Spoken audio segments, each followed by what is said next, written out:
ବୋଉ ଝିଅ ଏବେ ପଳେଇ ଆସିଲେ ଅପା ଘରକୁ ଯାଇଥିଲେ ସେମାନେ ସବୁ ଅଛନ୍ତି ପଳେଇ ଆସିଲେ ଘରକୁ।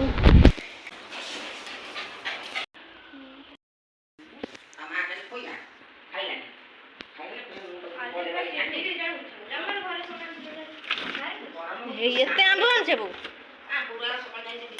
ଅପାର ଗଛ ଅଛି ଆମର ଦେଖିଲା ବେଳକୁ ଆମ୍ବ ନାହିଁ ପାଚିଲା କଦଳୀ ଖରାବେଳେ ବସିକି 2 ଜଣ ଚଲେଇଛନ୍ତି କାମ।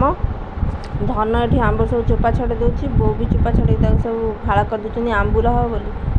ଟାକୁଆ ଜମା ହେଇନି ଏଗୁଡ଼ା ସବୁ କଷି। ଅପା ଘରୁ ଆସିଛି ଏତେ ସାରା ଆମ୍ବ ସବୁ ଆମ୍ବୁଲ ହେବ।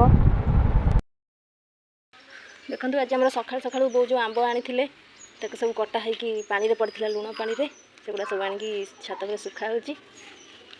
ବୋଉଙ୍କର କାଟିବା ଦାୟିତ୍ୱ ଥିଲା, ବୋଉ ତାଙ୍କର କାଟିଦେଲେ। ମୋର ଦାୟିତ୍ୱ ତାକୁ ସବୁ ଶୁଖେଇବାର, କାହିଁକିନା ବୋଉ ଛାତ ଉପରକୁ ଆସିପାରିବେନି, ତାଙ୍କ ଗୋଡ଼ ଭଲ ନାହିଁ।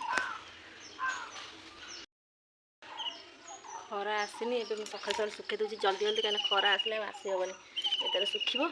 ପୁଣି ଏଥିରେ ଯେଉଁ ଲୁଣ ପାଣି ପଡ଼ିଥିଲା ବାଲ୍ଟିରେ ସବୁ ପଡ଼ିଛି, ଆମ୍ବରେ ଯେଉଁ ଲୁଣ ମିଶା ହେଇକି ପଡ଼ିଥିଲା ସେ ଲୁଣ ପାଣି ଅଛି, ପୁଣି ଆଜି ଶୁଖିବ ପୁଣି ସେଥିରେ ପଡ଼ିବ।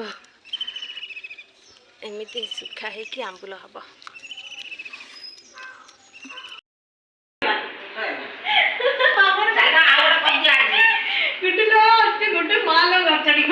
ଗୁଟୁ ଖୁସି ହେଇକି କାମୁଡ଼ିକି ସବୁ ଛିଣ୍ଡେଇ ଦେଉଛି। ଦେଖନ୍ତୁ ଆଜି ଆମର ଖାଇବାରେ ହେଇଛି ଭାତ, କଳମ ଶାଗ ଭଜା, ଆମ୍ବ ଚଟଣି, ଏଠି ଭେଣ୍ଡି ଭଜା, ଏଠି ଛୁଇଁ ଆଳୁ ଫୁଟା ତରକାରୀ। ଏଠି ବୋଉ ଝିଅ ଖାଉଛନ୍ତି। ମୋର ଏଠି ନେଇ ଆସିଛି ଖାଇବାକୁ। ଆମ ପ୍ରିନ୍ସି ଏଠି ଜଗିକି ବସିଛି ଚେୟାର ତଳେ। ମିକି କୁଆଡ଼େ ପଳେଇଲା?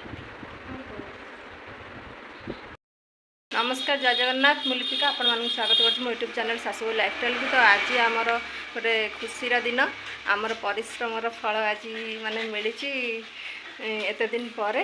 ତ ଆପଣମାନଙ୍କର ଭଲ ପାଇବା ଆମକୁ ମିଳିଛି, ଦେଖୁଛନ୍ତି। ଧନ୍ୟବାଦ। ଆପଣମାନେ ଏମିତି ଦେଖନ୍ତୁ, ଆପଣମାନେ ଏମିତି ଆମକୁ ଭଲ ପାଇବା ଦିଅନ୍ତୁ। ନମସ୍କାର। ଥ୍ୟାଙ୍କ ୟୁ ସମସ୍ତଙ୍କୁ, ଥ୍ୟାଙ୍କ ୟୁ ୟୁଟ୍ୟୁବ୍ ପରିବାର ସମସ୍ତଙ୍କୁ ଥ୍ୟାଙ୍କ ୟୁ। ଆମର ଏଠି ବେଲ ପଣା ହେଇଯାଇଛି, ବୋଉ ଏଠି ବେଲ ପଣା କରିଦେଇଛନ୍ତି। ଏଥିରେ ଆଉ ସବୁ ଯେଉଁ ପକେଇଛନ୍ତି କ'ଣ ସେଇଟା ଛେନା ନଡ଼ିଆ ପଡ଼ିଆ ନା, ଖାଲି ଏମିତି ପିଇବ ଭଲ, ପେଟ ଥଣ୍ଡା ରହିବ ପଣା ପିଇକି। ମାନେ ଏତେ ଜୋର ଡେଇଁଲେ ଯେ ଏକାଥରକେ 10ଟା ଖଣ୍ଡେ ମାଙ୍କଡ଼ ଡେଇଁଲେ, ପୁରା ଗଛରୁ ଆମ୍ବ ଏତିକି ଗଳି ପଡ଼ିଲା, ପୁରା ମେଞ୍ଚେ ଗୁଡ଼େ ପଡ଼ିକି ପୁରା ଯାଇଛି ସେ ଆମ୍ବ ଛିନଛତ୍ର। ଏଠି ସବୁ ପଡ଼ିକି କେମିତି ହେଇ ଚଟଣି ହେଇଯାଇଛି ନା, ଆମ୍ବ ସବୁ ପଡ଼ିକି ଚଟଣି ହେଇଯାଇଛି ଗଛରୁ। ଏତିକି ଆମ୍ବ ଏକାଥରକେ ଫୋପାଡ଼ି ଦେଲେ, କଷି ଆମ୍ବ ଗୁଡ଼ା କେମିତି ସବୁ ଫାଟିକି କ'ଣ ହେଇକି ଯାଇଛି। ମାନେ ଏବେ ମୁଁ ସାଙ୍ଗେ ସାଙ୍ଗେ ଛାତ ଉପରକୁ ଯାଇଥିଲି, ସାଙ୍ଗେ ଆସିଲା ବେଳକୁ ତଳକୁ ଏତିକି ଆମ୍ବ ନଷ୍ଟ। କ'ଣ କହିବୁ ଏ ମାଙ୍କଡ଼ଙ୍କୁ? ସେଇ ମାଙ୍କଡ଼ ଗୋଡ଼େଇବେ ବୋଲି, ମାଙ୍କଡ଼ ଆସିଥିଲା ଆମ୍ବ ଖାଇଯାଉଥିଲା ଗଛରେ, ଗୋଡ଼େଇବେ ବୋଲି ଏଠି ସବୁ ରଖା ହେଇଥିଲା ଯେଉଁ ଆମ୍ବୁଲ ଯେଉଁ ଲୁଣ ପାଣି ତାକୁ ସବୁ ଢାଳି ଦେଇ ଦୌଡ଼ିଛନ୍ତି। କୁଆଡ଼େ ଗଲା ସେ ମାଙ୍କଡ଼? ସେ ବୋଉଲୋ ପଳେଇଛି। ଯେଉଁ ଆମ୍ବୁଲ ଗୁଡ଼ା ଶୁଖେଇକି ମାନେ ଶୁଖେଇ ଦେଇଥିଲି ସକାଳେ, ଏବେ ସବୁ ଆସିଛି ତୋଳିବା ପାଇଁ। ହେଲା ମାଙ୍କଡ଼ ଆସୁଛନ୍ତି, ଆମ୍ବୁଲ ନେଇକି ସବୁ ଖାଇ ଦେଉଛନ୍ତି ଯେଉଁ କଞ୍ଚା ଆମ୍ବକୁ। ତା ଖାଇବା ଚକ୍କରରେ ଆମର ଯେତିକି ଲୁଣ ପାଣି ଥିଲା ସବୁ ଢାଳି ଦେଇଛନ୍ତି ଏଠି। ତ ଆଜିର ବ୍ଲଗ୍ଟିକୁ ଏଇଠି ଏଣ୍ଡ କରୁଛୁ। ରହିଲି ନମସ୍କାର, ଜୟ ଜଗନ୍ନାଥ। ତ ପୁଣି ଥରେ ଆପଣମାନଙ୍କୁ ବହୁତ ସାରା ଥ୍ୟାଙ୍କ ୟୁ, ବହୁତ ସାରା ଧନ୍ୟବାଦ। ତ ଆପଣମାନେ ଏମିତି ମୋ ଭିଡ଼ିଓକୁ ଲାଇକ୍ କରନ୍ତୁ ଆଉ ସବସ୍କ୍ରାଇବ୍ ମଧ୍ୟ କରନ୍ତୁ। ମୁଁ ବି ନିଜେ ଜାଣିନଥିଲି ସମସ୍ତେ ମୋତେ ଏତେ ଭଲ ପାଇବା ଦେବେ, ଏତେ ସାରା ମୋର ଭିଡ଼ିଓକୁ ଆପଣମାନେ ସବୁ ଲାଇକ୍ କରିବେ।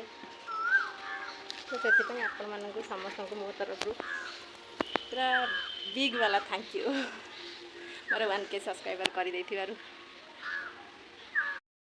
ଟାଟା।